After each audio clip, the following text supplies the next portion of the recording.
मेरी जान, इस्लामी जुमले सीखो और घर में छोटे बच्चों के साथ इस्तेमाल करो।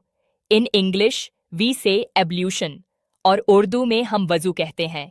इन इंग्लिश वी से प्रेयर और उर्दू में हम नमाज कहते हैं। इन इंग्लिश वी से फास्टिंग और उर्दू में हम रोज़ा कहते हैं। इन इंग्लिश वी से चैरिटी और उर्दू में हम ज़कवा कहते हैं। इन इंग्लिश वी से पिलग्रिमेज और उर्दू में हम हज कहते हैं। इन इंग्लिश वी से बिलीफ और उर्दू में हम ईमान कहते हैं। इंग्लिश वी से प्रोफेट और उर्दू में हम नबी कहते हैं। इन इंग्लिश वी से कुरान और उर्दू में हम कुरान कहते हैं। इन इंग्लिश वी से मॉस्क और उर्दू में हम मस्जिद कहते हैं।